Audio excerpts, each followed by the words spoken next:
If you were following along my last video, which was about setting up Anaconda in Jupyter and stuff in a Windows computer, I'm going to actually show you guys also a second option, which is using pycharm, purely because if something didn't work for you, maybe this is another option that will work. So I've downloaded the pycharm IDE from the internet, and we'll just run that executable and install it. So we'll allow that, go through this. So we'll put it in the program files because that's what it expects. I'm going to create a desktop shortcut because that's easier.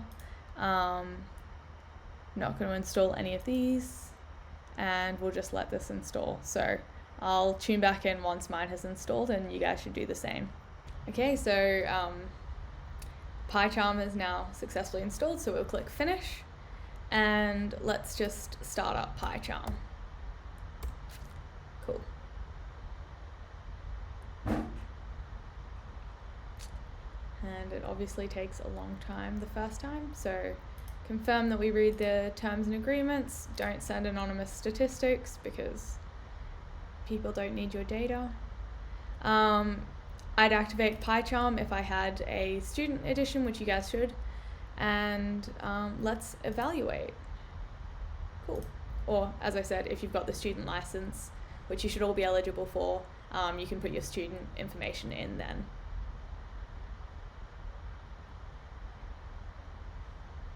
And okay, in this video, I'm going to assume that you watched the previous video, because we're going to open the project folder that we created in our documents folder in the previous video that had our code in it. So if we go into our documents, oops, not downloads, documents, and into the bin folder. I'm just going to open that up as my project.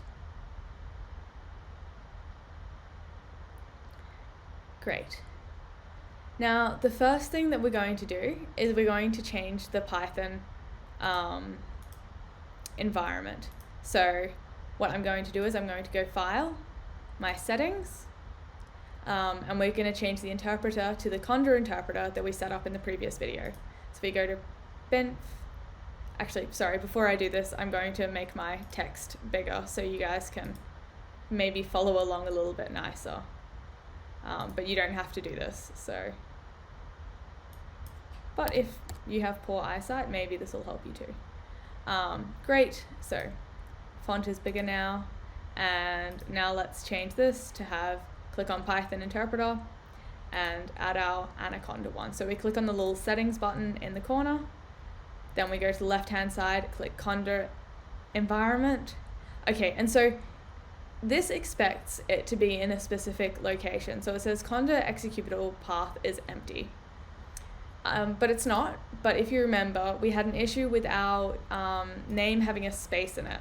So I had to change that. So that means that Conda wasn't installed where my computer expected it to be installed. So if you remember, it was installed in software, my users, and then it was in /software. I'm pretty certain, it wasn't in users, sorry, it was in software, and Conda should be in there. We want to click the Python exe in this one, I believe. Cool, so let's do that. Wonderful. So we're going to make this available to all projects. Ooh, actually. So that would be if we want to just use our base Conda environment. I think if we want to click in envs, we want to actually go into our binf environment in here and click the Python executable in that. Okay, so I'm just going to describe this a little bit.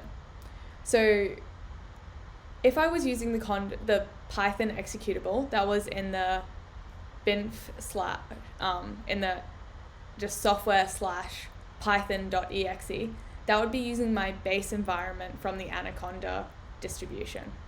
If I'm going to be going into my /envs folder /binf, that's using my binf environment. So these two things correspond to, on here, your binf is your binf one, or your base is your root. So just for your reference, I hope that makes a little bit of sense. You don't really need to know that, but it's always good to understand things at a slightly deeper level. So now that's done, we can click OK, and things should update. So now what we can do is just run things from within here. So we have a terminal on our in our pycharm, which makes things a lot easier to run from. 24 font is quite big, isn't it?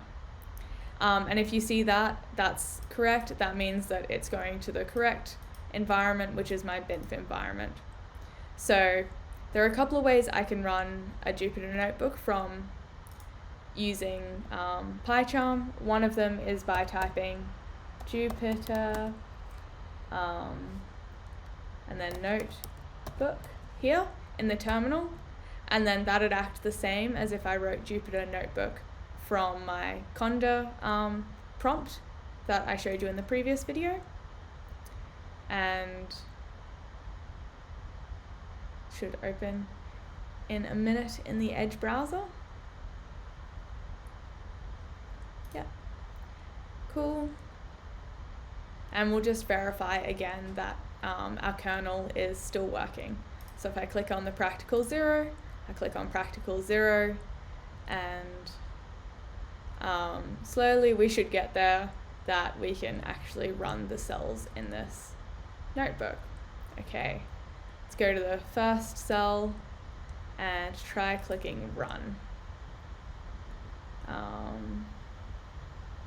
Cool, and it ran, perfect. So that works as well. That's one way to run your notebook. Again, we should have, if we scroll all the way down to where they've got the BINF stuff, which is down here, we can run this and this should still work just fine. Perfect.